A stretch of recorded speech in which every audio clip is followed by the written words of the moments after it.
find somewhere to lie still.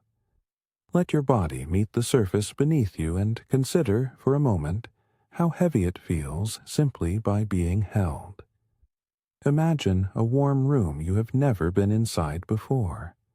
A quiet room with an old grandfather clock standing near the wall, its case tall and patient. There is nothing for you to do here except breathe, and if breathing feels easier with a slow companion, you may let the clock's deep, steady swing keep time with you. You are welcome to rest. You are allowed to be still. Close your eyes if that feels natural. Notice the weight of your feet against the bed or floor, the points of contact that answer first when gravity decides to settle you in. As you become aware of those small pressures, imagine the base of the clock below you. Wide, solid timber that has held the clock upright for decades. Feel the sense of foundation there. The same trustworthy wood that supports the whole mechanism. Your feet are like the baseboard of that clock, wide and patient. They hold whatever is above them without complaint. There is an apprentice nearby, kneeling at the foot of the clock with a soft cloth and a faint-smelling oil. He runs his palm along the footboard, smoothing the grain, letting the fibers breathe. In the same way, allow your attention to caress the soles of your feet. You might notice warmth spreading where the cloth of your socks meets skin, or the gentle cool of the room on the instep. If any small tension lives along the tops of your feet, imagine the apprentice laying a strip of felt along the seam, softening the edges where pressure gathers. You may picture him pressing in tiny, careful circles, and, as you do, give yourself permission to let the muscles there soften. You may let toes uncurl or not. There is no need to force anything. If you like, take a single breath simply to listen to how your feet settle with it. When you breathe in, you might count slowly to 4. Hold gently for a quiet count of 1. Then release the breath for a soft count of 6. Or, if counting feels awkward, simply notice the length of the inhale and allow the exhale to be a little longer, like a wave returning to shore. Either way, match the small motion in your feet to this rhythm. A slight sinking, a tiny settling down with each outgoing breath. A hush of relief may travel a fraction of an inch deeper with every exhale. You may notice it, or you may not. Either is fine. Move your attention now to your lower legs. Picture the long, tapered weights that hang inside the grandfather clock. Bright metal polished to a patient shine. Your calves and shins are like those weights, shaped by time, carrying momentum down into that stable base. The apprentice lifts a length of brass chain, letting it settle through his fingers. He checks for knots, for places where the chain catches, and with a small, satisfied motion, he runs a finger along each link until the metal slides again, smooth and ready. As you observe your lower legs, imagine the sensation of that chain passing through the apprentice's hands. Let your attention travel up from the ankles, over the calves, and along the fronts and backs of your shins. Feel the weight of your legs as they rest, the way the muscles lie heavy and pliant. If there is any tightness under the kneecaps or at the back of the knees, visualize the apprentice bringing a warm cloth to those places. No pressure, only warmth and light attention, and laying it there until the fibers accept the cool or the heat and release. You might breathe in for 4, hold 1, breathe out for 6 again, or simply follow the clock's patient tick, and let the exhale be a little longer than the inhale. Now imagine the quiet movement that connects those hanging weights to the rest of the mechanism. Thin cords, braided and taut, passing over tiny wheels. The cords look small, but they are reliable. They cradle the motion that will travel up into the body of the clock. In your own body, notice the back of your knees and the soft places at the top of your lower legs. Allow them to be supported by that same braided steadiness. You may picture an apprentice, quieter now, gently oiling the grooves where the cords sit, the oil shining like polished amber. That small, careful action matters. Small care does not announce itself loudly. It simply makes the next movement easier. Let your awareness rise into your thighs. The thighs are like the broad panels of wood that hold the clock's case together. They give the structure its shape and dignity. See the panels in your mind's eye. Oak or walnut. Grain running in patient lines, each panel giving way to the next. The apprentice passes a paw of soft wax across one, following the grain so that the wood looks as if it breathes light back into the room. Feel your thighs supported by that same sense of timber. Wide, flesh, and strength, carrying more than you might realize. If any worry of the day lives here, a small prick of thought, a remembered to-do, imagine it as a small, smooth pebble laid on the floor beside the clock. You do not need to pick it up now. Simply acknowledge its presence and let it sit there, beside the stable base. There is a shelf inside the clock case, narrow and hidden, a place for tiny things that remind you of specific moments. Keep the idea of that shelf close. Before long, you will be invited to place a token there. For now, allow those pebbled thoughts to be observed without urgency. The apprentices do not rush. They tend patiently and leave things in order. As you breathe, notice the steady background resonance of the room. Not loud, but a low hum from the clock's innards, as if the wood itself were sustaining a slow song. That hum aligns with your pulse in a distant way, neither controlling nor urgent, simply present. If you rest your hands on your thighs and feel the gentle rise and fall of the muscles underneath, imagine that resonance reaching your skin. A soft, even vibration that eases the edges of fatigue. Let your awareness now slide toward your pelvis. Picture the pelvis as the cradle inside the clock where the heavier parts find a secure place to rest. The cradle might be carved, gently curved, shaped to accept the pendulum's swing without resistance. It holds the place where motion begins its slow language. In your body, notice how your hips meet the surface beneath you. Are they broad and relaxed? Do they draw tight? Offer them a kind, unpressured invitation to soften. An apprentice opens a little panel in the side of the case and peers in. There is a small, dulled splinter where the cradle meets the plinth. Without hurry, the apprentice takes a sliver of fine sandpaper and smooths the edge, watching the roughness become velvet under the grain. Imagine that motion along the bones and muscles of your pelvis. A smoothing that does not erase, only eases. You may send an inhale to the belly and an exhale that lets the hips sink a fraction deeper into support. If you prefer, breathe naturally and note any small loosening with each outward breath. There is no right pace here, only the clock's patient measure. Moving upwards, consider your lower back and the spine at its base. Visualize the spine as a delicate stack of wooden plates, each one polished and laid exactly where it belongs.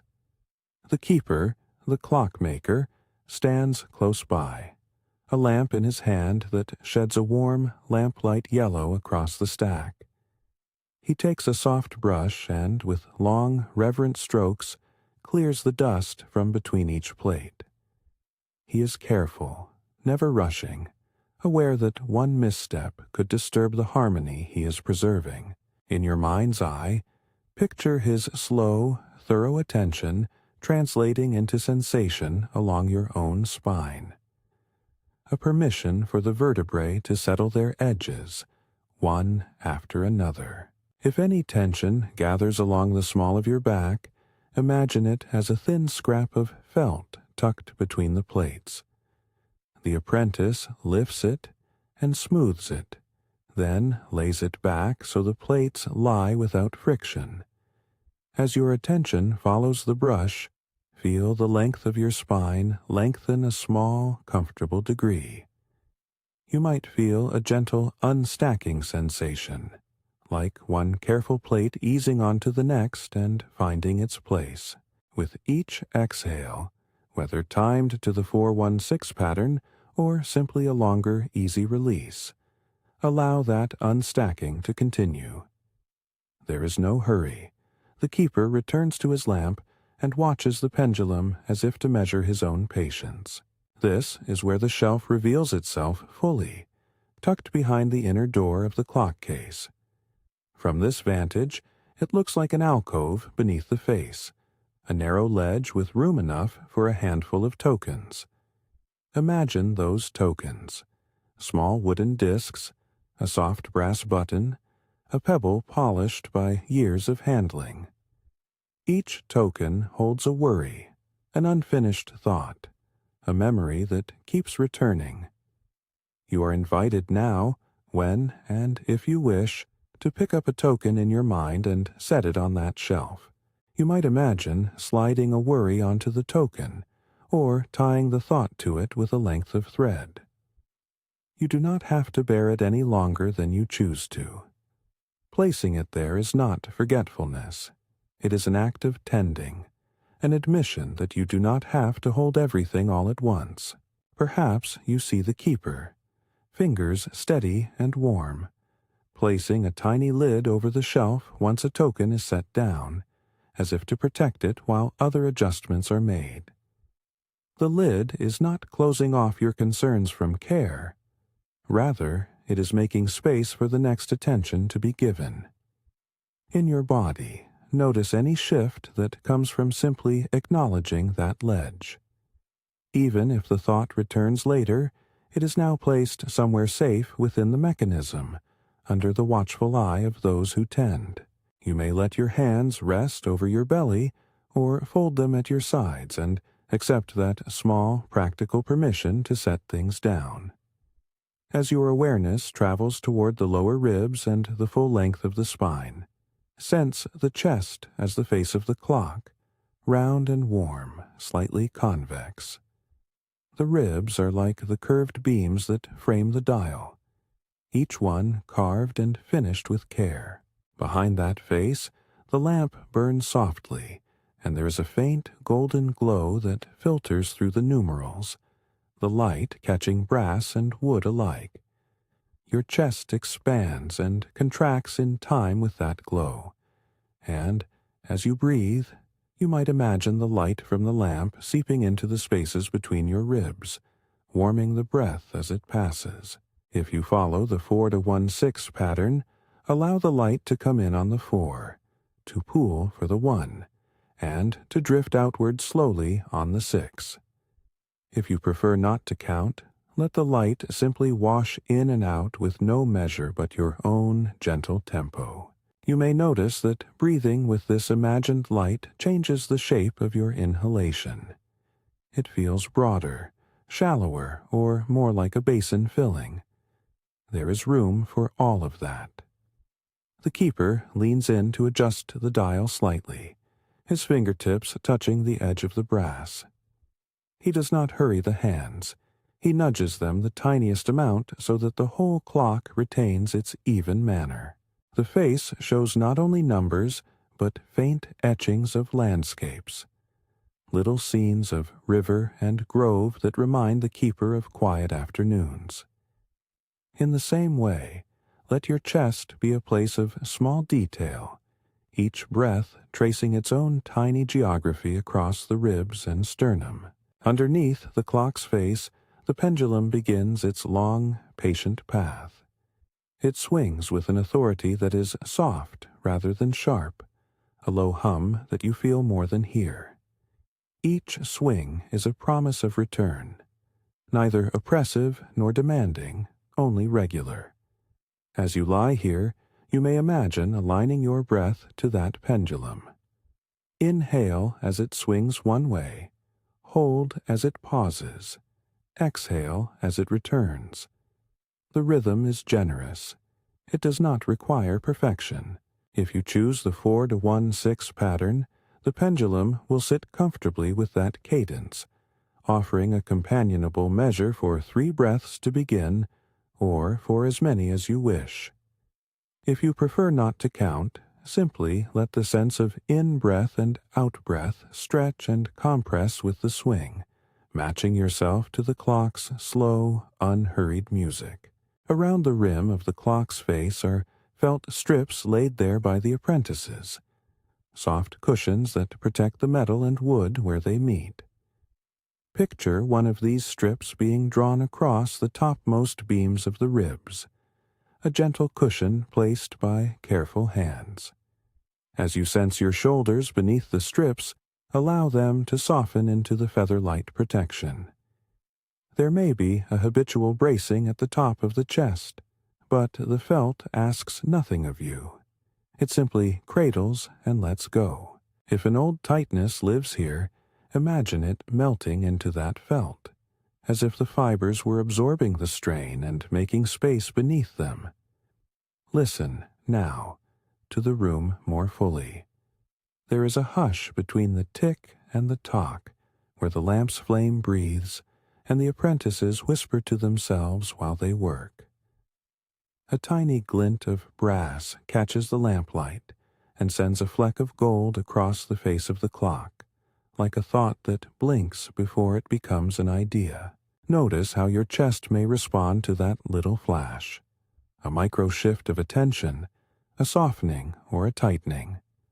Whatever happens is acceptable. The keeper does not chastise the clock for minor misalignments. He adjusts with patience.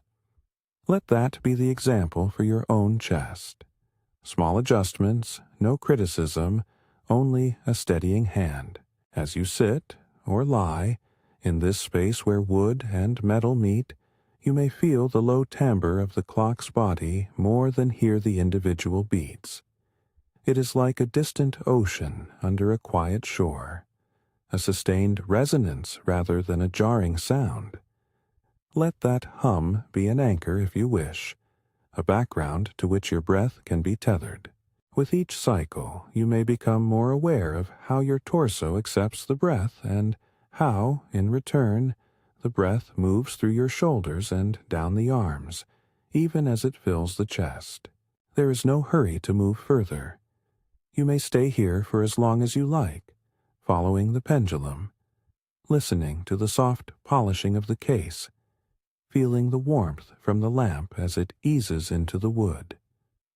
The apprentices go about their small acts, one smoothing a brass cog until it catches a little reflection of lamplight, another folding a strip of felt neat and slender, placing it where strain might live. Their actions are tiny and consequential. They do not call for you to participate. They are simply there, a reassuring presence at the edges of your awareness. If, at any point, a worry nudges at you, perhaps the pebble you imagined by the base or a thought about tomorrow, you may remember the shelf inside the clock case. There is space on it, and the keeper has placed a small, shallow bowl there for things that need to be contained. Picture yourself taking up one small token. It might be a wooden disc, warm from the keeper's hands, or a coin of dull brass, or a little stone smooth from many nights of holding. As you breathe out, you may place the token on the shelf. You might feel a subtle relief, an easing that is not a cure and not a dismissal, but a practical rearrangement. A small thing moved to a place of care. The lid may be set over it or not. The point is that you have shown yourself the simple act of putting something down. You are held by the continuity of the clock. Its case is not anxious, and neither are its keepers. They perform their small repairs with slow, kind attention, and that attention is available to you in imagination if you wish to borrow it. Let the awareness roll up the back now, following the length of the stacked wooden plates, letting each plate find its companion. With each exhale, allow the spine to rest a small, gentle amount more heavily into the surface beneath you. Perhaps you feel a widening where previously things felt narrow. Perhaps you feel nothing at all. Either way is acceptable. The lamp softens the room's edges, and in that softened light the keeper steps back, hands clasped briefly as if to ensure nothing was missed. The pendulum continues to swing, slow and dependable, a resonance that seems to suggest the room itself breathes along with you. There is a calm, unspoken permission in that rhythm. You may follow, or you may simply observe. Both are rest. Pause here for a moment and note how the contact points in your body respond to being recognized. The base, the chains, the cradle, the stacked plates, the face and its lamp. Each has been acknowledged. You may feel a faint weight shift, or a lessening of the urge to correct, to make adjustments. The apprentices line up their little tools on the workbench: a brush, a length of felt, a bowl for tokens. They look up at the clock as if checking the hour of care, not to hurry it, but to honor it. When you are ready to continue, you will find the next parts of your body welcomed with the same attention. The shoulders, that pair of soft cushions over the top beam. The neck, like the finely turned spindles beneath the face. The face itself, a delicate dial of expression. For now, rest with the image of the pendulum's patient swing and the shelf where tokens may lie. Let your breath imagine the lamp's warmth moving inward, letting the chest grow a little softer, the spine a touch more unburdened.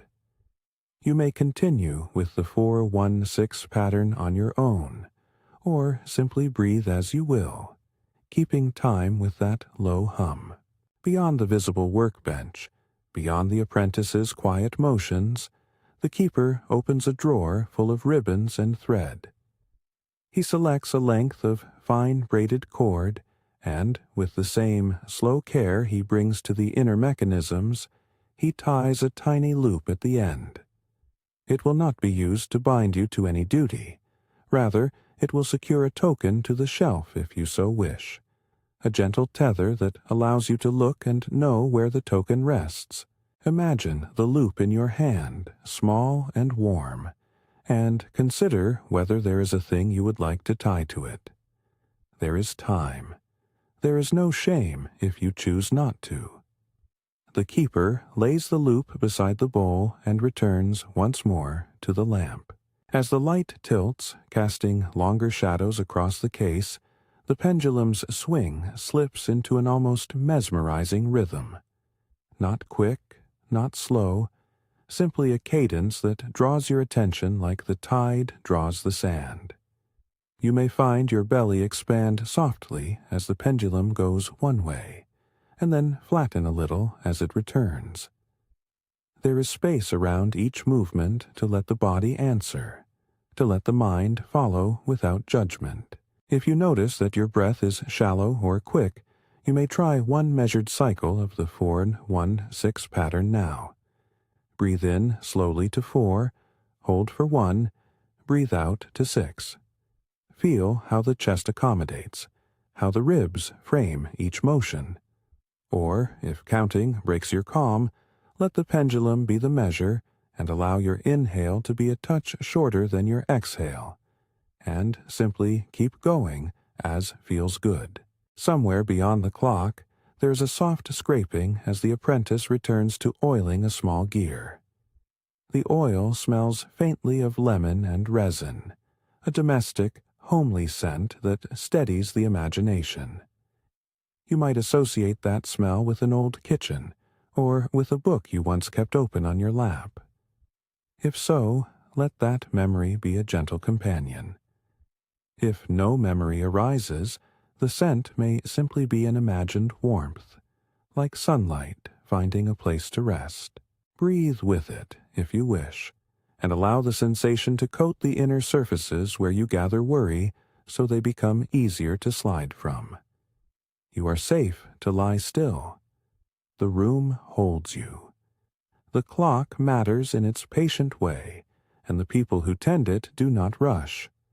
They perform small repairs because small repairs, when added together, keep a place peaceful and functional.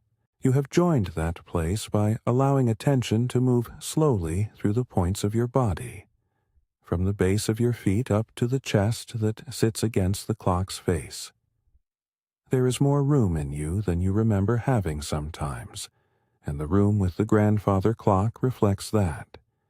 Generous in its capacity to accept weight, to keep things, to hold light. When you are ready to let your attention travel higher, the next steps will be soft and intentional. The shoulders will be eased by strips of felt, the neck smoothed by a feathery cloth, the face given room to unclench as if the keeper were polishing the final brass fittings. For now, rest here a little while longer. Listen to the pendulum as it swings, not demanding, only present. Feel the slow hum of the case, the lamp's warmth pressing gently from behind the dial. Know that the shelf waits if you choose to leave something there, and that the keepers will continue their small acts of tending whether you sleep or simply rest. Breathe in, slowly. Breathe out, more slowly still. Allow the next exhalation to release a fraction of whatever you have been holding. The sound of the pendulum will carry this release away, like a token sliding into place upon the shelf. You may stay with this image, or you may drift within the warmth of the lamp's glow, safe in the rhythm that does not demand but only accompanies. The room is steady. The clock is patient. The keepers are attentive. You are not required to be anywhere else. If you choose, linger here a little longer in that steady room. There is no hurry for anything to change. Let your body be as it is, and allow your attention to rest where it already rests, comfortable and observed.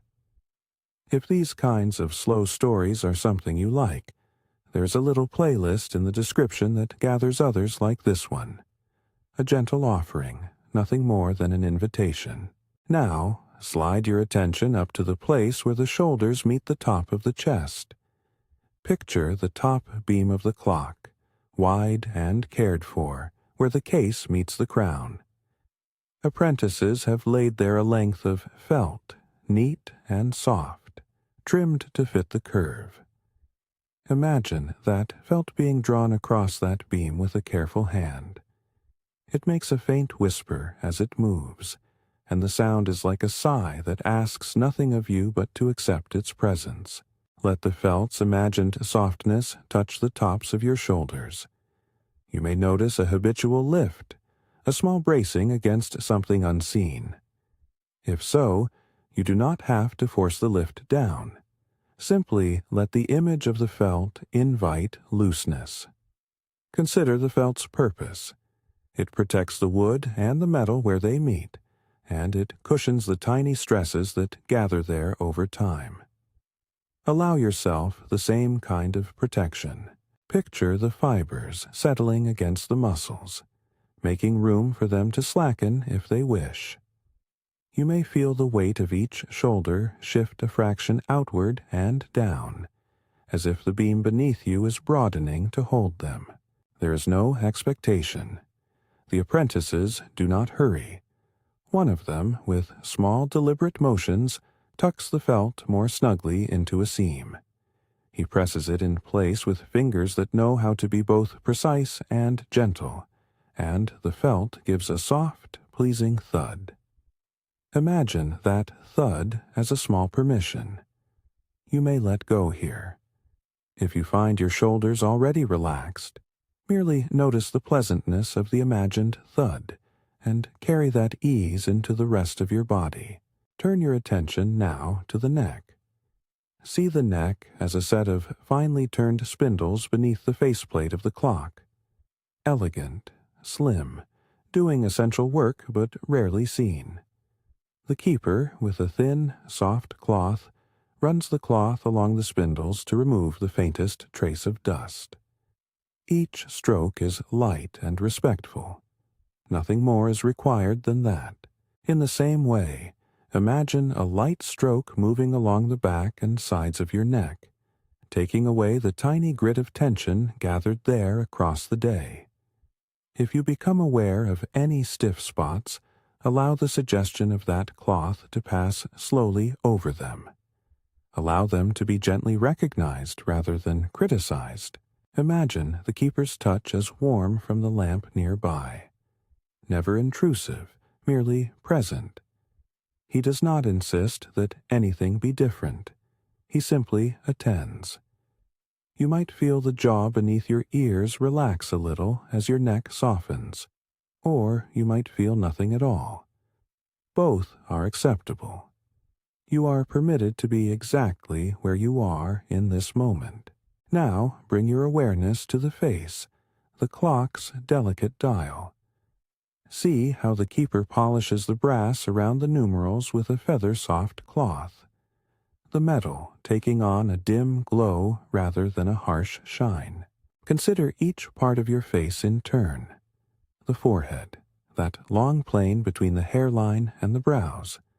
The brows themselves, sometimes knitted with care. The eyes, the soft lids over them.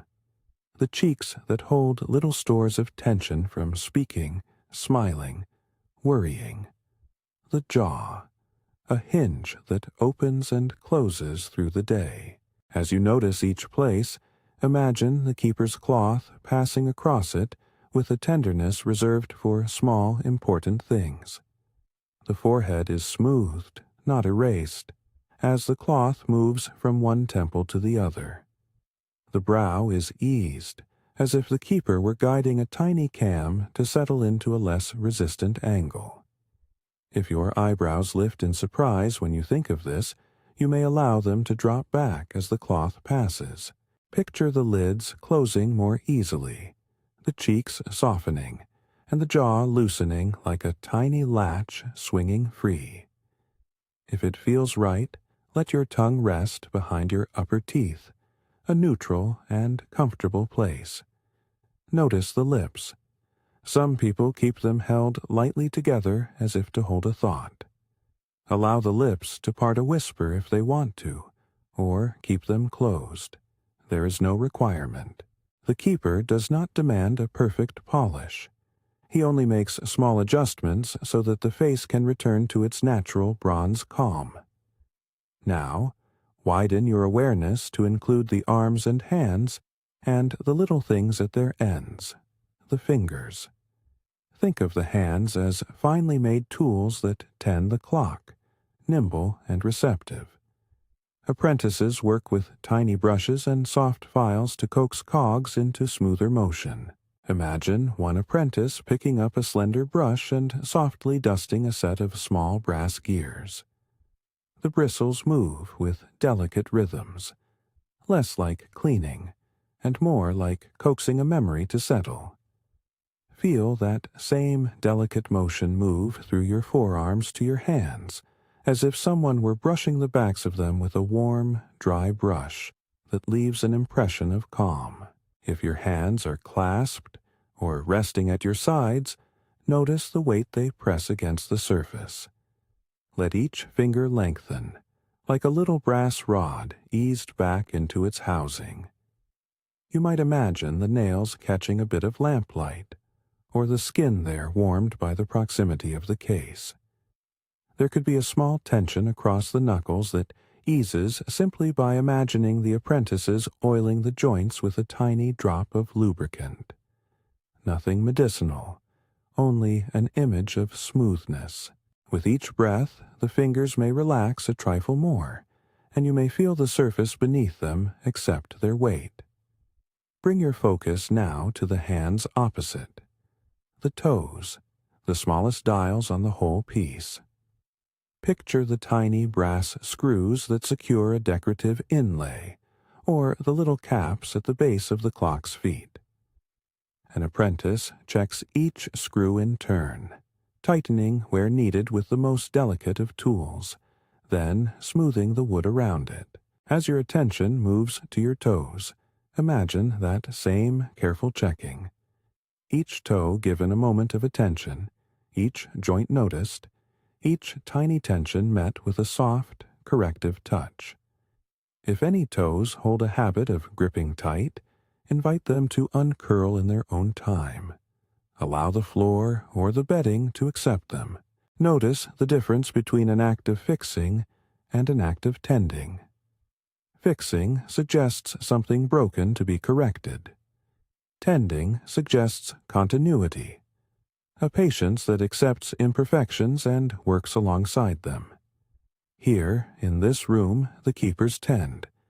They do not chastise the clock for a slight misalignment, they smooth the edge and come back later. Let that be your model. There is no urgency to resolve everything tonight. Small attention, repeated, is enough. You may return your hands to your belly, or let them fall by your sides. Feel how the breath expands the torso, and how the skin there rises and falls like a small curtain. With the chest already imagined as the clock face, now listen, gently, to the wider resonance that fills the room. The pendulum swings, and beneath its swing is a steady low tone, like a bass note in a quiet song. It is almost felt more than heard, a subtle vibration through the bones and the case. When you are ready, invite to your mind's hand, as if reaching into a drawer, one of the tokens again. Perhaps this time you choose a different object. A round brass button with a small indentation worn smooth by many fingers. A flat wooden disc with a faint ring where a drop of resin once met it. A pebble darker than the others, glossy from repeated handling. Take it in imagination and feel its temperature change as it rests between your fingers. It might be a little cooler than the air, or it may have a warmth as if it had spent an hour near the lamp. Now, if you wish, take a small moment to decide whether this token will carry something for you tonight. You may imagine tying a thread around it, a delicate cord that slips easily through your fingers. The keeper's braided loop from earlier lies ready, soft and slender. If you choose, attach the token to the loop and feel the small knot cinch. It is neither a final solving nor a dismissal, merely a way to mark where you have placed a particular thought. There is no need to overburden the token. If you place something on it, keep it economical. A single worry, a single phrase, a single reminder. Or you might simply place the token on the shelf without tying anything to it. Either option is a practical act, and in this room, practicality is a gentleness. Slide the token along the inner ledge and hear the faint whisper it makes as it meets the wood. Imagine the keeper bending forward with mild, careful attention and setting a small lid over the section where you have placed it, or perhaps laying a ribbon across it, a non-judgmental covering as opposed to a lid of dismissal. When the token is resting there, notice any change in your chest, any slight lightening around the sternum. It may be subtle, it may be absent. Both are welcome. As the keepers perform such small acts, they continue their other tasks. One apprentice balances a tiny brass weight against the next, ensuring the pendulum keeps as gentle a swing as possible. Another wipes the lip of the shelf so that the place for tokens is clean and ready. Everything is done with an economy of movement, so that the room's energy remains calm. Let those images color your breathing. Small, efficient motions in time with a long exhale. You may like to bring your hands to the tips of your fingers and press them lightly together, the way one might test the alignment of two thin cogs. Press and release lightly, noticing the sensation at the fingertips as they meet and fall away. Allow each meeting to be softer than the last. Let the electrical hum of small sensations ease into a quieter place. If your hands lie still, simply notice the little tingling that can exist in the fingers, and let that tiny vibration drift toward the larger hum of the pendulum. Now, guide your attention up the neck to the back of the skull, and then to the scalp and the crown. Above the face, there is an ornamental finial at the top of the clock, a small carved flourish that completes the silhouette. Imagine a cloth dusting that finial, removing nothing essential but clearing away the fineness of the day's residue. Let that imagined motion travel into the crown of your head, taking a moment to sweep away any busy fragments lodged there. Spare images, half-formed sentences, the sense of something unfinished. It is not about erasing, it is about giving space. As the room grows softer in your mind, notice how the light changes. The lamp behind the dial has been dimmed further, its wick turned the tiniest degree so that the glow is now more like a warm pool than a bright flame. Lamplight drifts across the case in thin ribbons, and the brass takes on subdued highlights. In that warming glow, the keepers step back and listen for the very small sounds. The hush of felt, the faint swivel of a brush, the soft metal-on-wood note when a cog finds its place. These are the sounds of attention, and they are available to you as you sink deeper into the imagery. If you would like, try now the 3 slow breaths with the optional 4-1-6 pattern. I will offer them gently, and you may follow them exactly or simply let the rhythm inform your own pace. Breathe in for 4. 1, 2, 3, 4, feeling the light gather behind the ribs like the lamp drawing nearer. Hold for 1, a stillness, a tiny pocket in time, and then breathe out for 6. 1, 2, 3, 4, 5, 6, letting the breath fall away to the same place the pendulum passes and returns. Again, in for 4, hold for 1, out for 6. Allow the breath to move with the pendulum, the inhale accompanying the swing, the pause as it balances, the exhale as it returns. One more time. In for 4, hold for 1, out for 6.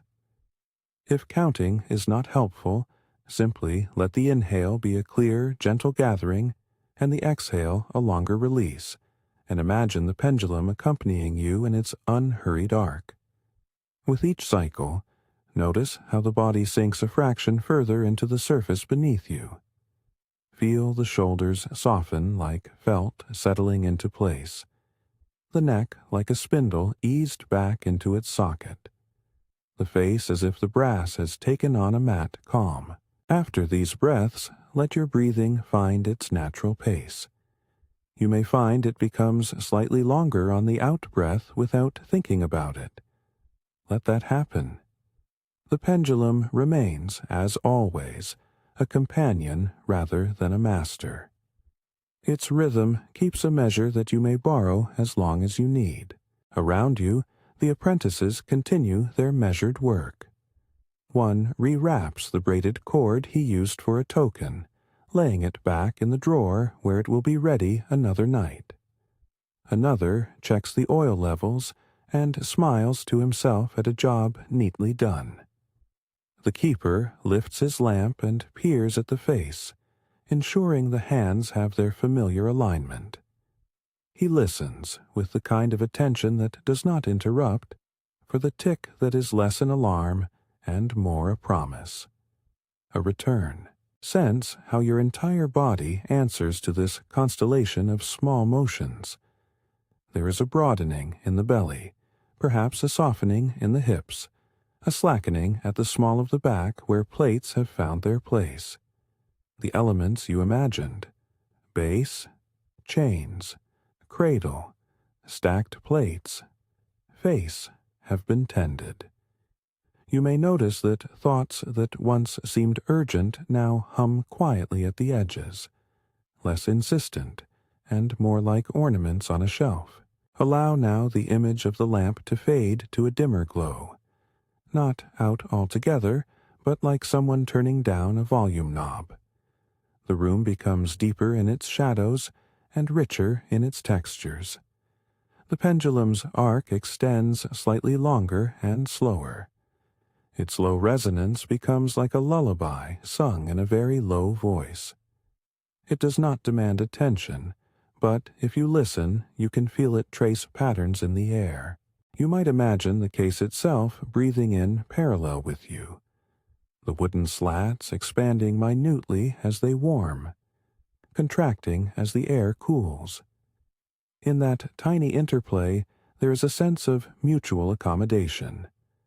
The room adjusts as you do, and you adjust as the room allows. As you continue to sink, you may notice a widening space inside your chest, a receptacle large enough for the lamp's soft glow. Into that space, place the knowledge that tending need not be heroic to be effective. Small acts, repeated and steady, accumulate like coins in a jar until a visible change has occurred. The keepers understand this. They do not look for dramatic fixes. They make 100 small attentions and trust that the whole will incline toward ease. If images of errands or obligations begin to drift in, a list of things that must be done tomorrow, a stray obligation, you might imagine them as tiny, light papers that the keeper folds neatly before placing into a slim drawer. He does not burn them, and he does not crumple them. He simply places them where they belong for tonight. You may picture him sliding that drawer closed and feeling the faintness of release as if the drawer were a lung letting out a small sigh. You are not moving your responsibilities away forever. You are merely arranging them so the room tonight can be peaceful. Now, feel your limbs as they extend from the center of your body. Notice the arms and legs as parts of a carefully made instrument. Long pieces of turned wood, joints of brass, surfaces that have been smoothed by time. Each limb has a history of service and a present capacity for rest. The keepers do not demand performance from these parts. They simply oil them, align them, and cover them if they need keeping. Imagine, if you wish, a slender cloth draped across your forearms and thighs, a soft weight that is not heavy but that suggests being held. Feel the mantle of that cloth settle and accept the contours beneath. You might now sense the top of your head and the soles of your feet as the bookends of this instrument, and you may imagine a very fine thread connecting them through the center, a line that follows the spine, the breath, the heart's quiet tempo. With each exhale, imagine that thread loosening its tension a little, giving you slack to rest on. You can picture the keeper checking that thread occasionally, ensuring it is neither too tight nor too slack, exactly what the mechanism needs to keep steady. As the narrative draws closer to a quieter place, the sound in the room simplifies. The detailed clinks and filigree of tools fall away, and what remains is the pendulum's deeper hum and the small rustle of felt in a drawer. The lamp's glow dims to a comforting ember. If sleep comes, it will arrive without fanfare, perhaps as a soft tilting of attention, perhaps as a gentle dissolving of the imagined room into the feltness of your own body's interior. If sleep does not come, that too is acceptable. You may remain in this sheltered state, breathing softly and feeling held. Before the final release, one last small image. The keeper places a folded scrap of fabric over the shelf where your token lies, a thin, protective layer that breathes and lets air pass. He does not lock it away. He leaves the lid slightly ajar so that in the morning the token will be easy to find if you wish to attend to it. The point is not to make anything vanish, but to acknowledge it and to make space. When you feel ready, allow 3 final breath cycles to be carried by the pendulum, each one a little softer than the previous, letting the rhythm lead you deeper into ease. If you prefer counting, breathe in for 4, hold for 1, and breathe out for 6. If not, simply make each out-breath a touch longer than the in-breath, and let the pendulum keep the time for you. Breathe in, softly, to 4 if you like. Hold the small stillness, and breathe out longer, surrendering into the chair or bed. Again, in, gather what needs gathering. Hold, let go. A third time, in, a gentle, simple inhale, hold, and out. Longer still, as if you are returning a tiny token to the shelf with a gentle push, and then stepping back. With that, consider the room settling into itself. The lamp is a smaller glow, the pendulum a slow, unassuming companion, and the keeper and his apprentices, are at ease, their hands still and their tools laid down. They will continue their tending tonight. They will check the oil and the balance when the time comes. You are under their watch and imagination, and that watching is a kind of permission to drift. You may now allow your eyes to remain closed and your breath to follow its natural course. If sleep chooses you, let it. If it does not, remain in the quiet. You are permitted to rest without performance. You have been cared for by small acts and a patient rhythm, and that care stands whether your attention stays or slips away. If this evening's journey eased you even a little, and you would like more quiet stories like this, consider subscribing for gentle sleep and grounding soundscapes. A soft invitation, nothing more than that. Rest now, in whatever way is right for you. The clock will keep time, the keeper will keep watch. You are welcome to remain within this calm as long as you wish.